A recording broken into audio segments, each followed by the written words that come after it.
ओम नमो भगवते वासुदेवाय। ओम नमो भगवते वासुदेवाय। श्री रघुनाथ महाराज की जय।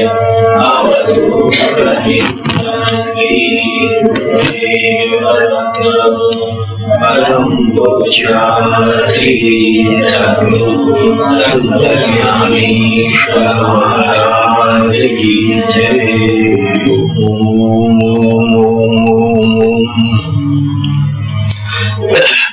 ओम नारायणं पद्मभवं वसिष्ठं शक्तिं च तत्पुत्र पराशरं च व्यासं शुकं गौडपदं महन्तं गोविन्द योगीन्द्रमथास्य शिष्यं श्रीशङ्कराचार्यमथास्य पद्मपादं च हस्तामलकं च शिष्यं तन्त्रोटकं वार्तिकारमन्यान् अस्मद्गुरुं सन्ततमानतोऽहम्। श्रुतिस्मृतिपुराणानामालयं करुणालयं नमामि भगवत्पादं शङ्करं लोकशङ्करम्। शङ्करं शङ्कराचार्यं केशवं बादरायणं सूत्रभाष्यकृतौ वन्दे भगवन्तौ पुनः।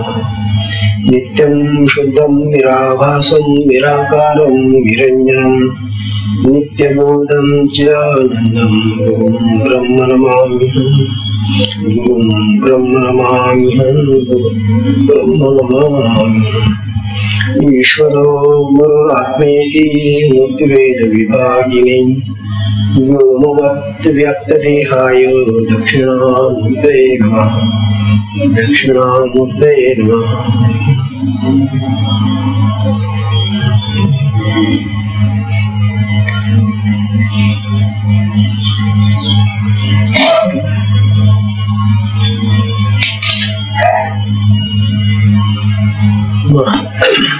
श्री सद्गुरुनाथ महाराज की जय। अवधूत चिंतन श्री गुरुदेव दत्त। परम पूज्य श्री सद्गुरु संत ज्ञानेश्वर महाराज की जय। परम पूजनीय श्री सद्गुरु संत ज्ञानेश्वर महाराज, साधकांचे मायबाप, बालयोगी आणि भगवान विष्णूचे अवतार असलेले ज्ञानोबा यांचा श्री अमृतानुभव तथा अनुभवामृत नावाचा ग्रंथ आपण पाहत आहोत। या ग्रंथाची 6 प्रकरणहून 7वं प्रकरण अर्ध झालेलं आहे। या 7व्या प्रकरणाचा विषय आहे अज्ञान खंडन। ज्ञानोबा आपल्या सगळ्या साधकांना, भक्तांना हा जो अमृतानुभवाचा उपदेश आहे तो अतिशय लाभदायक असल्यामुळे सगळ्यांनी हा उपदेश ऐकलाच पाहिजे इतका महत्वाचा असल्यामुळं तो विस्ताराने आणि अनेक प्रकारच्या दृष्टांतांनी उपमा देऊन ते समजून सांगता येते। काल आपला 58 आणि 59 या 2 वेळांमध्ये जे अज्ञानाचा पुरस्कार करणारे लोक आहेत, जे मानतात की अज्ञान आहे आणि आपण सगळे लोक अज्ञान मानणारे लोक, त्या तुम्हाला जगामध्ये अज्ञानाची इतकी महती आहे, मोठेपण आहे की प्रत्येक जण अज्ञान मानतो। तेव्हा हे अज्ञान मानणं बरोबर आहे का चूक आहे, आणि विशेषतः साधकांनी ते मानणं बरोबर आहे का? जगातल्या लोकांना आता कोण समजून सांगेल? ते त्यांच्या मताप्रमाणे वागणार, ते अज्ञान मानणार, काय त्यांच्या मनात येईल त्याप्रमाणे ते करणार। परंतु साधकाला तसं करता येणार नाही। साधक हा सद्गुरूकडून साधना प्राप्त केलेला परमार्थातला यात्रिक आहे. परमार्थाच्या यात्रिकाला अज्ञान मानता येणार नाही, आणि त्याने जर अज्ञान मानायचं ठरलं इतरांप्रमाणे तर त्याचा परमार्थातला प्रवास पुढे होणार नाही. परमार्थातला प्रवास जो आहे पुढचा तो आत्मप्राप्तीचा प्रवास, ब्रह्मप्राप्तीचा प्रवास. ही ब्रह्मप्राप्ती आत्मप्राप्ती कुठं जाऊन प्राप्त करायची नाही, ती अगोदरच आपल्याला प्राप्त आहे. आत्मा आपल्या देहात आहे, अखंड आहे, तो अखंड राहणारा आहे, राहत आलेला आहे. यापूर्वी आपले जितके देह झाले असतील पूर्वी त्या सगळ्या देहामध्ये हाच आत्मा आहे, आणि पुढे जे काय होतील त्यातही तोच राहणार आहे. तेव्हा हा जो आत्मा आहे ह्या आत्म्याचं स्वरूप काय आहे तो आत्मा आपल्याला प्राप्त व्हायला पाहिजे. आपल्या देहामध्येच अखंड आहे, पण त्या आत्म्याकडे आपलं दुर्लक्ष आहे.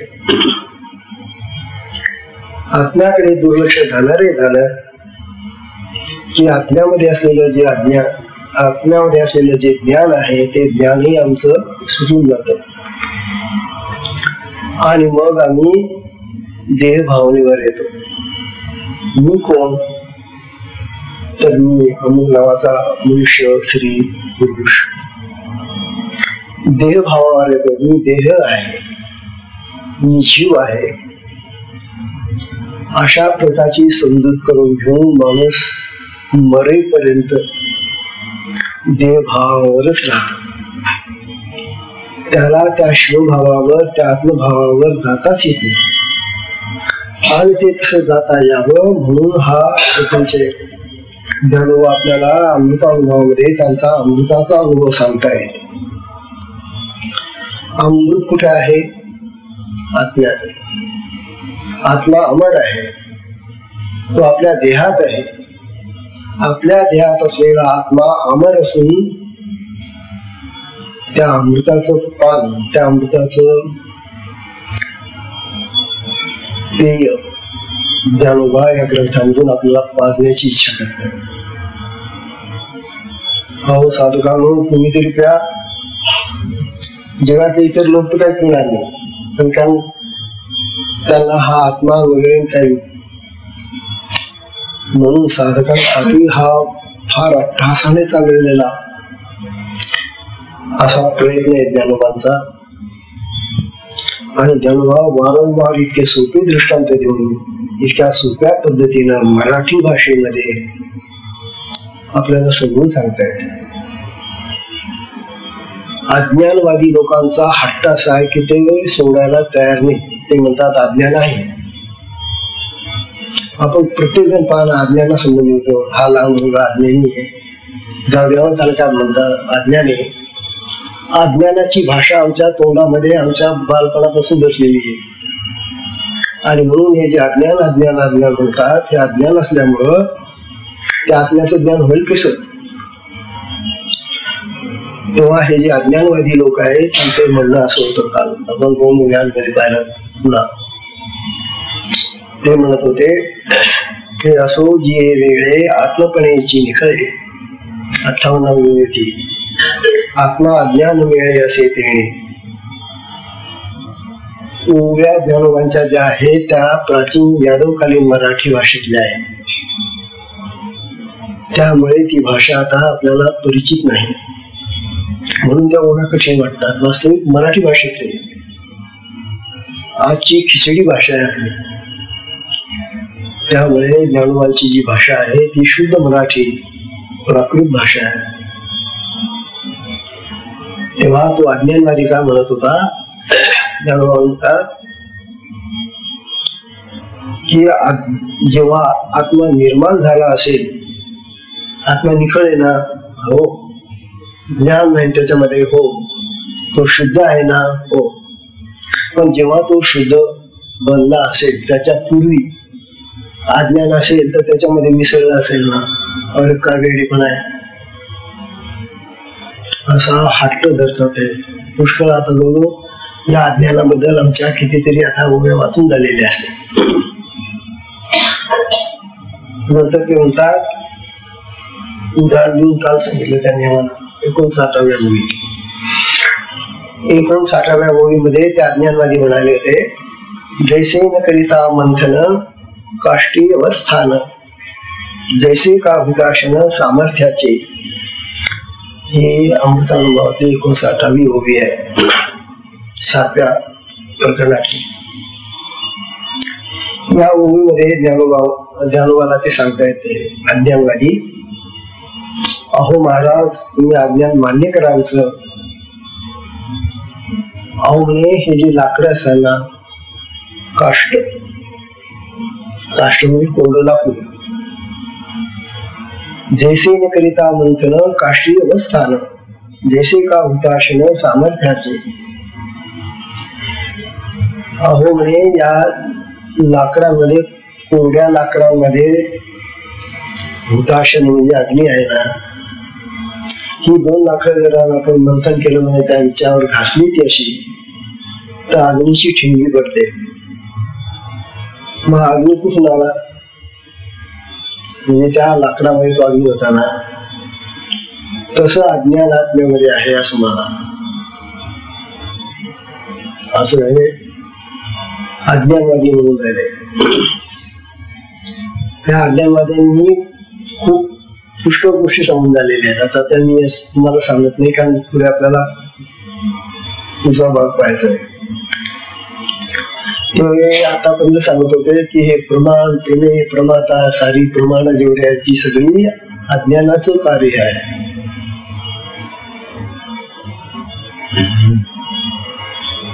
तेव्हा अज्ञानवाद्यांनी या जगामध्ये बहुमत मिळवलेलं आहे आणि त्यांचा शिक्कावर आहे.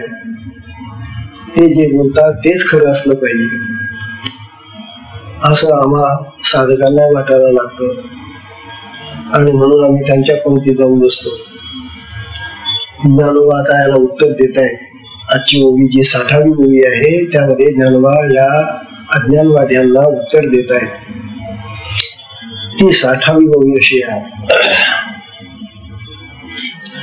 ज्ञानवंतात, तैसे आत्मा ऐसे नाव, साहे आत्मयाची भरव, तै काही अज्ञान हाव बांधते का. ज्ञानवानी त्यांना प्रश्न विचारलेला आहे. तैसे आत्मा ऐसे नाव, साहे आत्मयाची बरोबर. ज्ञानवंतात, अहो त्या आत्म्याला आत्मा हे त्याचं नाव सुद्धा सहन होत नाही. आत्मा हे नाव त्याने घेतले का? आत्म्याने आत्मा हे नाव त्याने स्वतः तयार करून घेतलेले, आपण दिलेलं नाव आहे ते. आपणच त्याला ब्रह्म म्हणतो, परब्रह्म म्हणतो, परमात्मा म्हणतो, आत्मा म्हणतो. ही जी नावं आहेत आत्म्याची, ही आम्ही दिलेली नाव आहे. त्या आत्म्याला तर नावच नाहीये, पण तो कुठलंही नाव धारण करत नाही. तो आत्मा म्हणून सुद्धा ते नाव सहन करायला तयार नाही. हे सांगतात ज्ञानोबा. तैसे आत्मा ऐसे नाव, साहे आत्मया बरोबर. अरे तो ते आत्मा हे नाव सुद्धा सहन करू शकत नाही, कारण तो निखळ आहे, स्वच्छ आहे, शुद्ध आहे, निर्लेप आहे. असा हा जो आत्मा आहे, शुद्ध सात्विक, यामध्ये पूर्ण ज्ञान भरलेलं आहे, तो आत्मा हे नाव सुद्धा तुमचं सहन करत नाहीये. ते काही अज्ञान हा बांधते का. मग तो अज्ञानाची हाव म्हणजे इच्छा धरे का. हे लोक म्हणतात की आम्हाला आत्मा का कळत नाही. आम्ही सगळे तसेच म्हणतो, आत्मा तर आमच्यामध्ये आहे. आत्मा आमच्या देहात असूनही आम्हाला तो का कळू शकत नाही, कारण अज्ञान. आपण सगळे तसे पाहिला आतापर्यंत हीच विचारसरणी धरून चालत आहोत. कारण आत्म्याचा म्हणे या अज्ञानाने काय केलंय की त्याला झाकून टाकलं, आवरण घालतं. अज्ञान काय करतं? आवरण घालतं. अज्ञान काय करतं? विक्षेप आणतं. तेव्हा हे जे अज्ञान आहे, हे अज्ञान आत्म्यावर आवरण घालतं, त्याला झाकून टाकतं. आणि आत्मा असा झाकला गेला की मग तो आम्हाला दिसेल कसा, मग आम्हाला आत्मा कळेल कसा? म्हणून आम्ही अज्ञानी आहोत.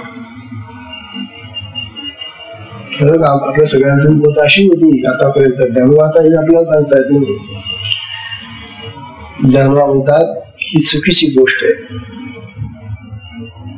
जे अज्ञान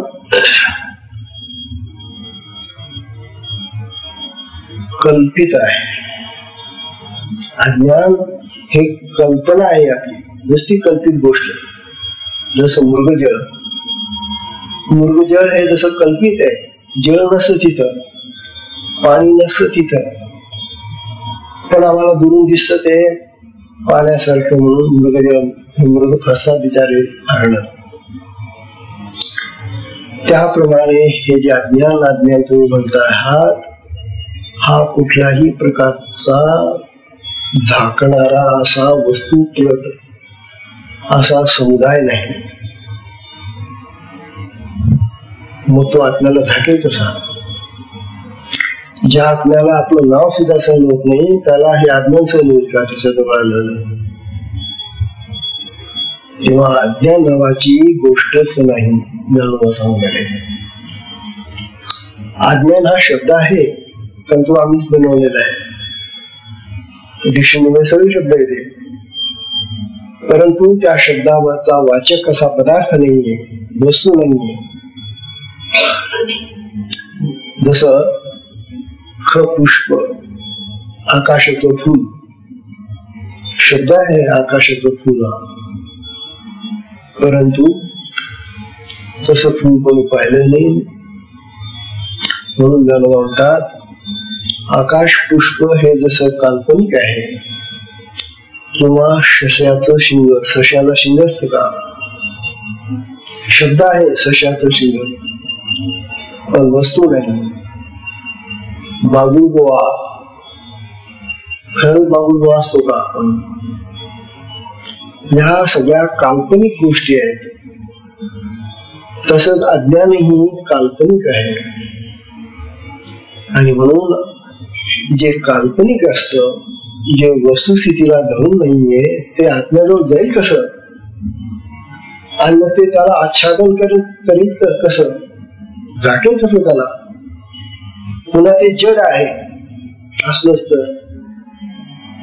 जड वस्तू स्वतःहून पुढे जाऊ शकते का? समजा आपण एखाद्या दगडाला म्हटलं, हे दगडा तू आता इथं बरं का, पुढे हलू नको. मग तो दगड दुसऱ्या ठिकाणी जाऊन बसेल का? अरे दगड जड आहे, तो तिथंच बसणार आहे, तिथंच त्याचे संबंध आहे का? तसं तुमचं अज्ञान जर असेल काही, तर ते असं जड आहे. आणि जड वस्तू कुणालाही दाखवू शकत नाही, कुठं जाऊ शकत नाही. मग ते आत्म्याजवळ जाईल कशी? तेव्हा ज्ञानोबा या अज्ञानवादियांचं म्हणणं फोडून काढताय, त्याचं खंडन करताय. अज्ञान नावाची काही वस्तू नाहीये. लोकांनो आणि साधकांनो, तुम्ही तर सावध व्हा. अज्ञान नाहीये आणि ते आपल्याला मुळी झाकू शकत नाही. तेव्हा अज्ञान जर नाहीये, तर मग ज्ञानच ज्ञान, तो आत्मस्वरूपामध्ये ज्ञानच भरलेलं आहे असं ज्ञान आपल्याला सांगताय. पहा,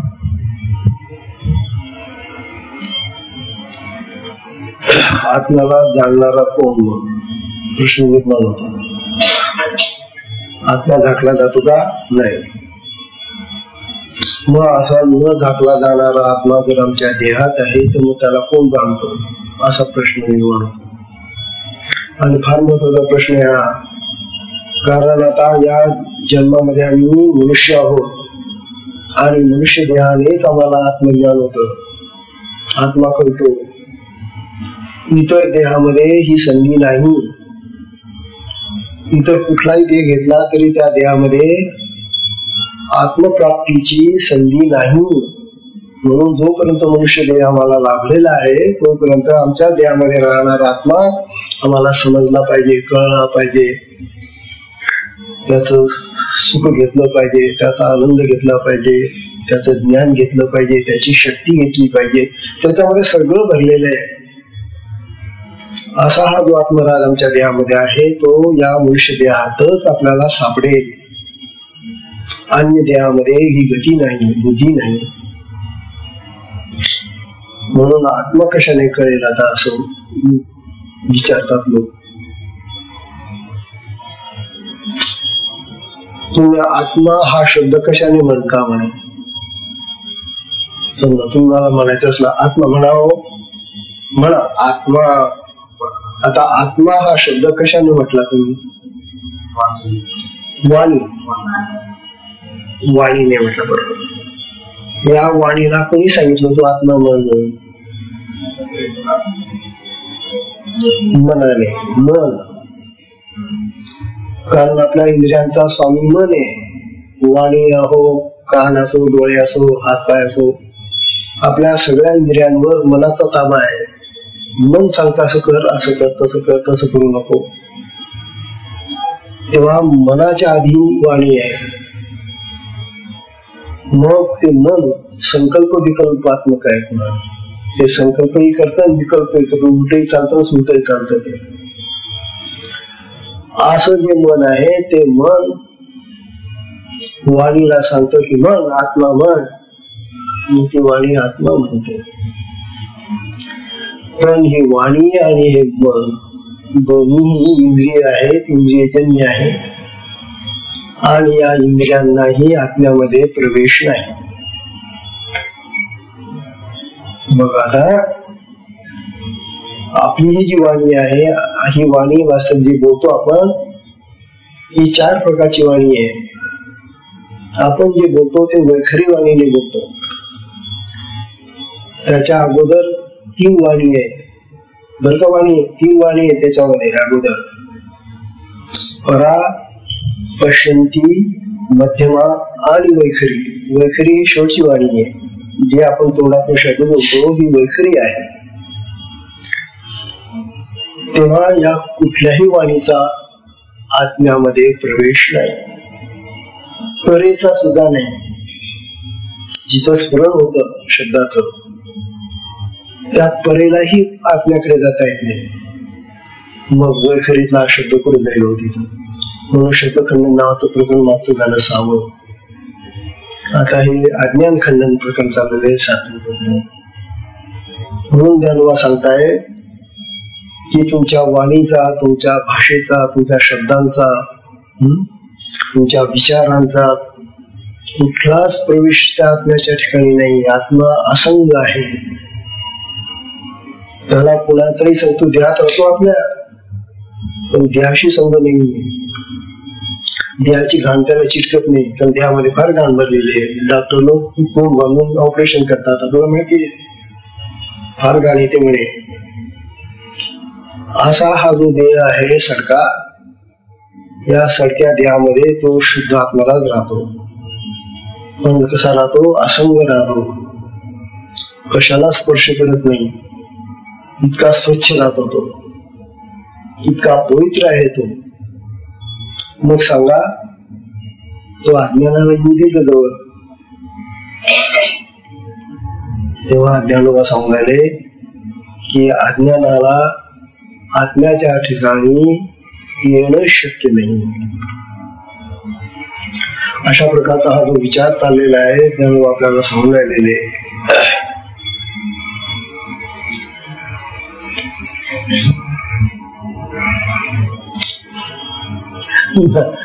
आत्मा अज्ञानाला सहन करत नाही. याच्यासाठी घरचं एक उदाहरण सांगतात. साधं उदाहरण एवढे. एक कंजूस माणूस असतो. म्हणतात कंजूस. कंजूस म्हणजे काय. खर्च न करणारा, स्वतःही खात नाही, दुसऱ्याला खाऊ घालत नाही. त्याला कंजूस किंवा कृपण म्हणतात. असा एक कृपण माणूस होता बर का. त्याची स्वतःची मुलं बाळ वगैरे होती. आपण हे भागवतामध्ये ऐकलेलं आहे सगळं. म्हणून महाराज नेहमी सांगायचे की भागवतातलं ते प्रकरण अवश्य वाचा. हो, भिक्षूचं, त्या भिक्षूचं हीच कथा आहे ती. तो भयंकर असा कृपण होता. तेव्हा तो अतिशय कृपण होता. घरच्या मुला बाळांना खाऊ द्यायचा नाही, स्वतः खायचा नाही. मग समजा बाहेरचा कोणी जर पाहुणा आला त्याच्या घरी, मग त्याच्या डोळ्याला कपाळाला आड्या पडायच्या. अरे बापरे, आता काय करायचं. कारण आधीच तो घरच्या लोकांना खाऊ देत नाही. बाहेरची मंडळी आणि कोणी त्याच्या घरी पाहुणे म्हणून, तर ती त्याला सहन होईल का. मग अरे हा आमचा आत्मा असाच आहे हो.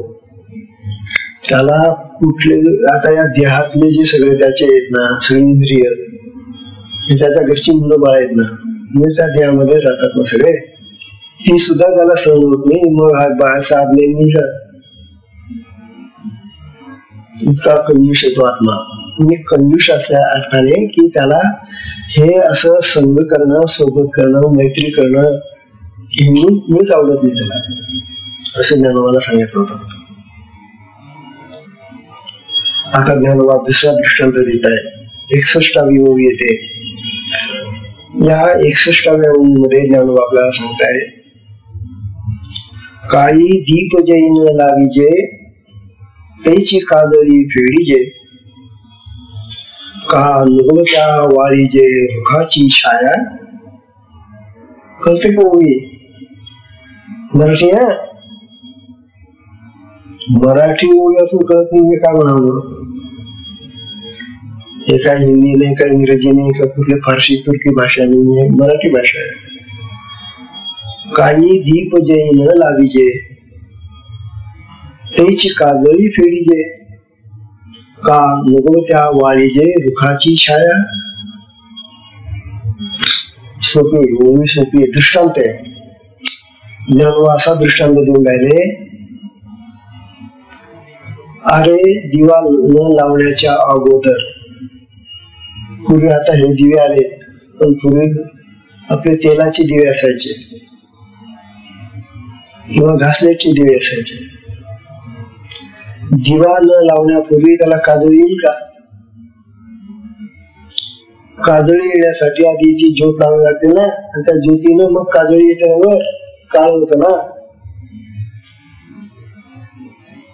तुम्ही उठला, कपडा घेतला, का कुठं चालला, म्हणून ती काजळी पुसायची. का बरं? म्हणून ती दिव्याला काजळी येईल ना आता. अरे पण तो दिवा लावला का? म्हणून लावायचा आहे. मग तुला काजळी कुठे पुसणार? तू दिवा न लावताना काजळी येणार नाही, ती काजळी पुसायला तू आता चालला, नंतर दिवा लावणार.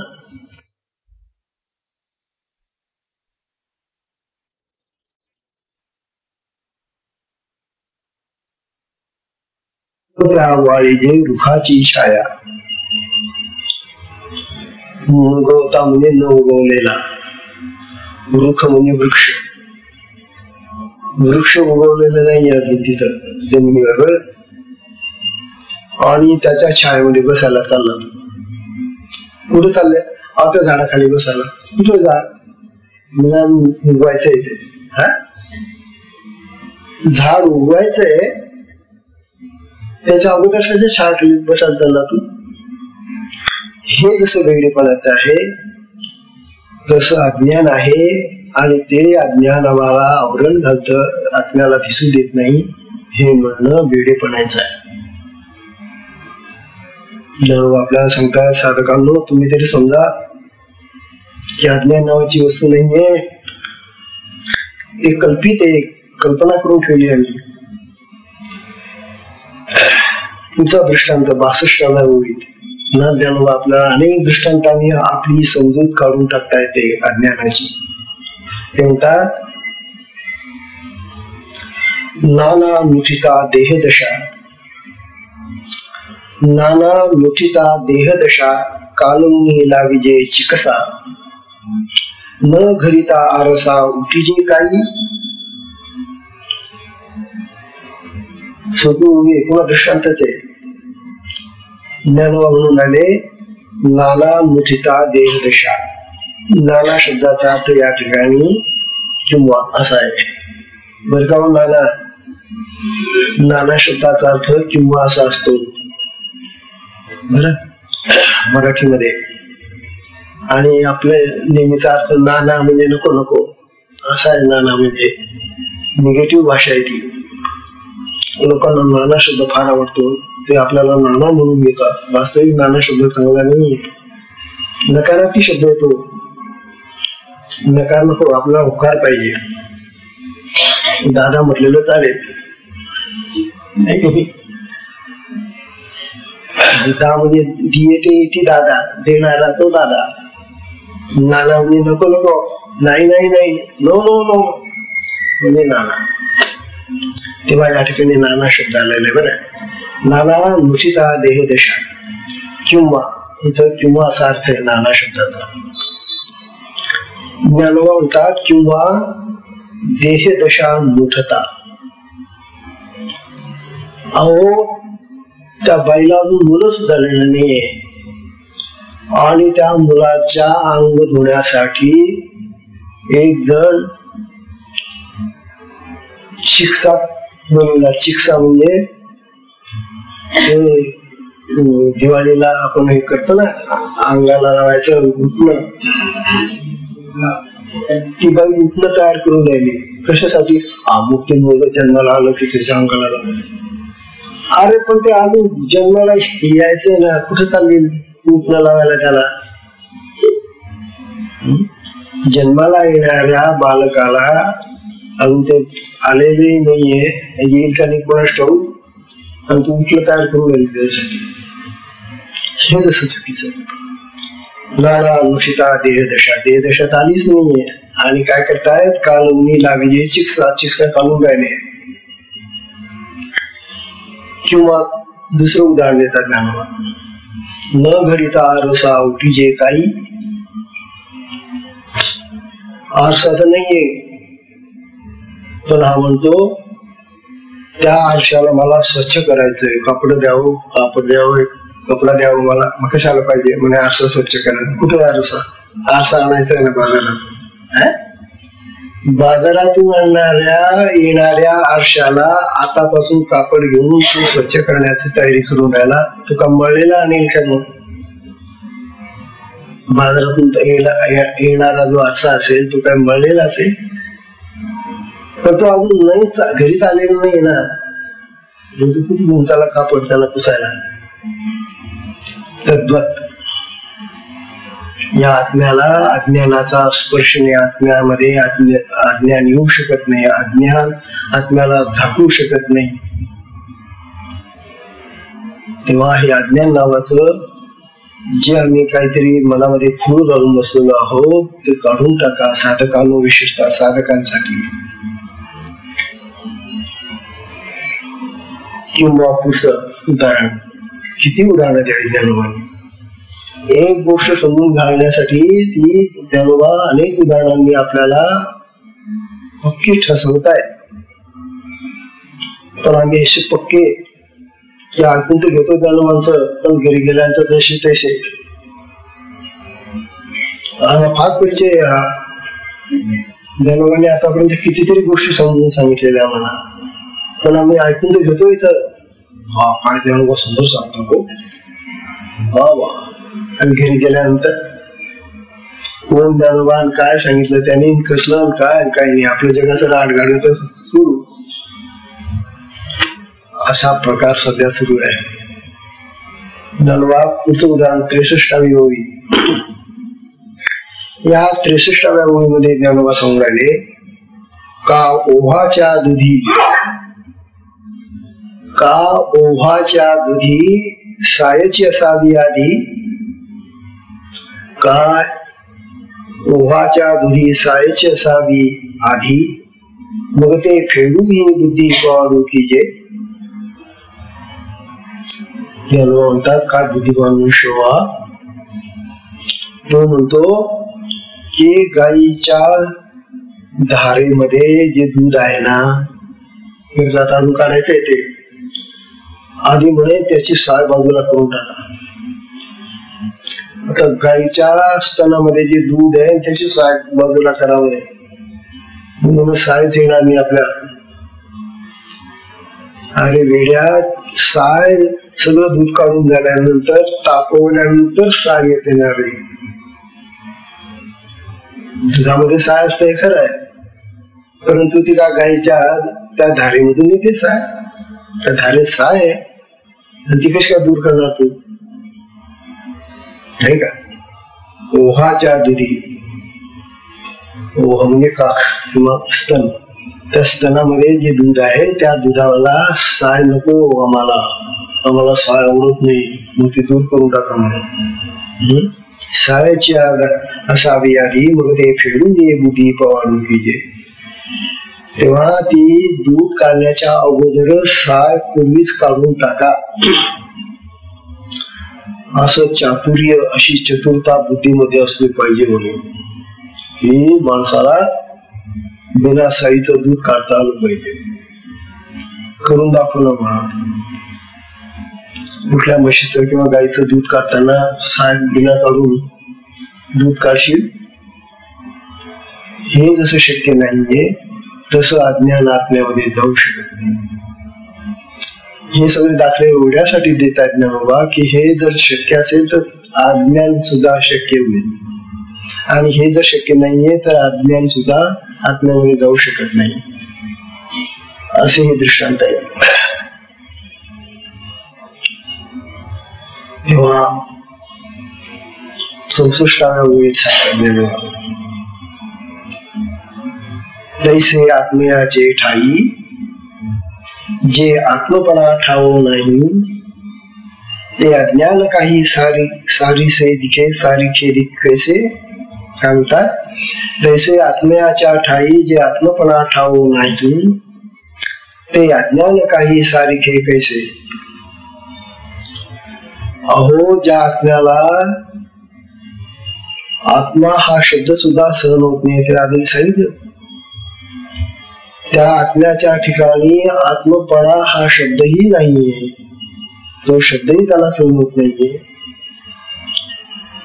तेव्हा मग अशा त्या निर्विशेष शुद्ध अशा स्वच्छ अशा त्या आत्म्याला अज्ञानामुळे तो मलिन होईल, अज्ञानामुळे तो झाकला जाईल, अज्ञानामुळे त्यामध्ये विक्षेप येतील.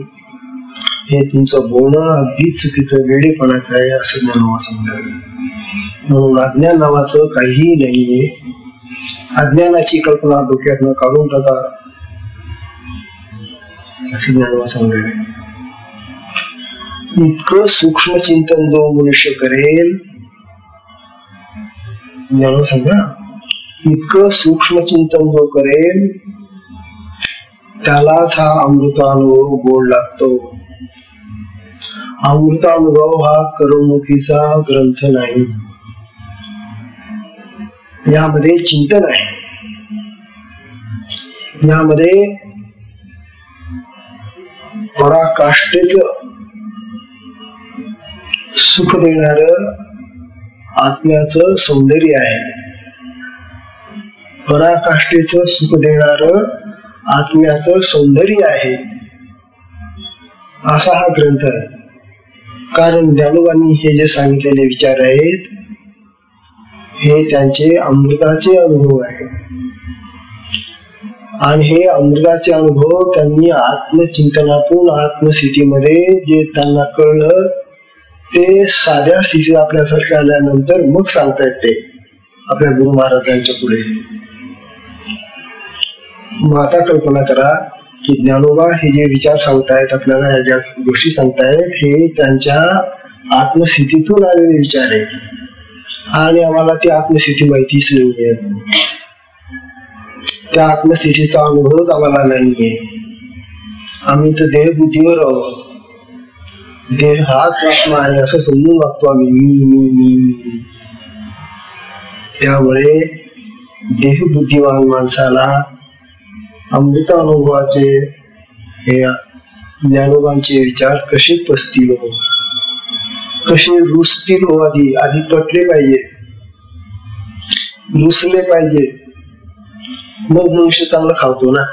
तुम्ही बघा, जेवण तयार केलं आणि ते त्या खाणाऱ्याच्या रुचीला पटलं नाही, आवडलं नाही, पोटभर जेवेल का तो म्हणेल बा नाही काय करत तुम्ही मला कोण.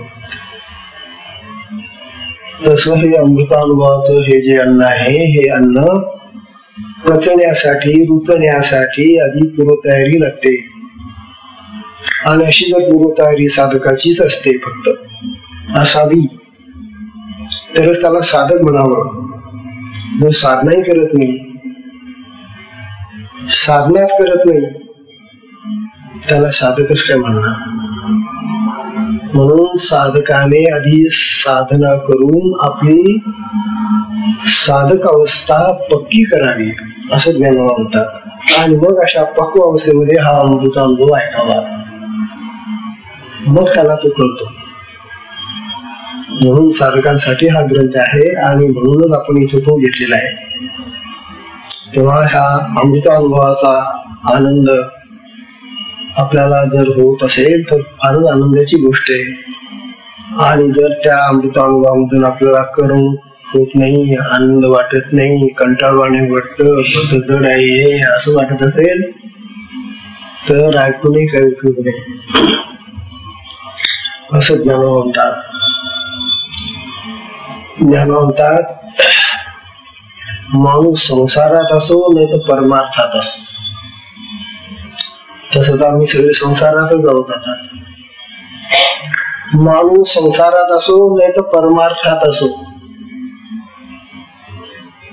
त्याला अनेक प्रकारची कर्म करावी लागतात, क्रिया कराव्या लागतात. आता परमार्थाच्या क्रिया भिन्न असतात आणि संसाराच्या क्रिया भिन्न असतात, एवढी तरी समज धरावं. काय असतात संसाराच्या क्रिया, संसाराची कर्म काय असतात.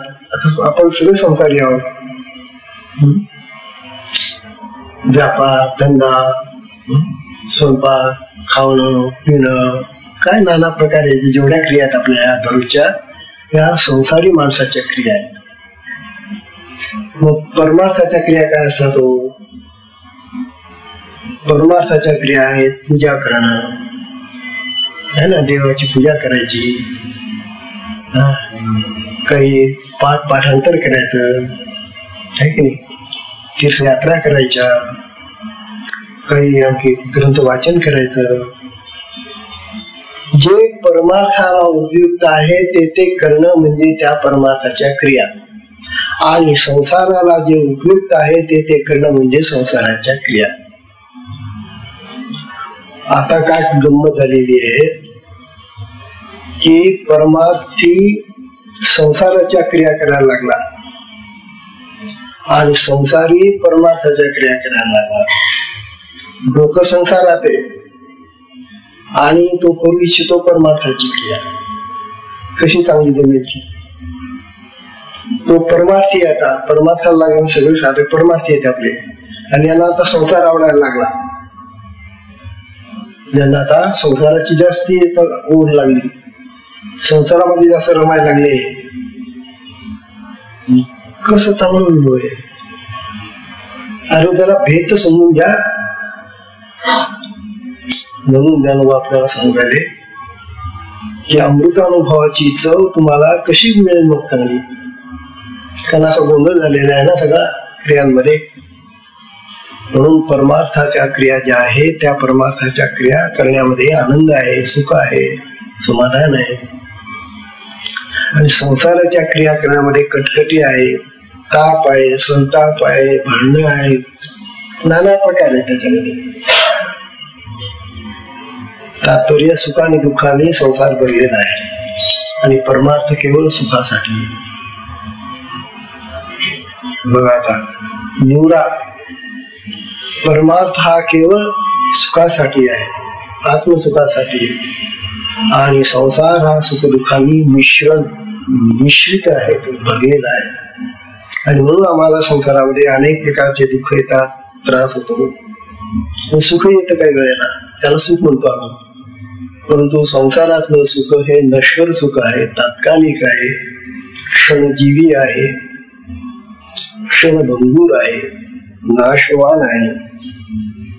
परमार्थातलं सुख आत्म्यासाठी आहे, आत्म्याचं सुख घेण्यासाठी चाललाय तो, ते शाश्वत सुख आहे, ते अखंड राहणारं सुख आहे. म्हणून परमार्थी भाव माणसाने जन्माला येऊन संसार तर करावा, परंतु अनासक्त बुद्धीने करावा. आसक्ती सोडून संसार करा, त्याच्यातही आनंद आहे. म्हणून आपल्या सगळ्या साधू संतांनी अनासक्त होऊन संसार केलेला आहे. ते संसारी होते, पण तो संसारामध्ये आसक्ती नव्हती त्यांची, असं ज्ञानोबा आपल्याला समजून आले याच्यामधून. आता सत्संगाची वेळ संपलेली हो, 65वी ओवी येते. म्हणून ज्ञानोबा आपल्याला 65व्या ओवीमध्ये सांगतायत, म्हणून तेव्हा या ज्ञान नसे हे जाणेचे आहे या पैसे, आता रिकामेची काहीसे नाही म्हणो. अहो, हे जे अज्ञान आहे ना, ते अज्ञान तो आत्मा सच्चिद आनंद स्वरूप आत्मा असतानाही त्या ठिकाणी हे अज्ञान नाहीये. त्या स्वरूप स्थितीमध्ये अज्ञान नाहीये. मग हे नुसतं अज्ञान आहे असं तुम्ही कशाला भोगता? आत्मस्थितीमध्ये जर अज्ञान जाऊ शकत नाही, राहू शकत नाही, तर मग तुम्ही अज्ञानाचा एवढा बाऊ का करता? अज्ञानाला एवढं महत्व का देताय तुम्ही? तेव्हा अज्ञानापासून आधी सुटा, मोकळे व्हा, दूर व्हा.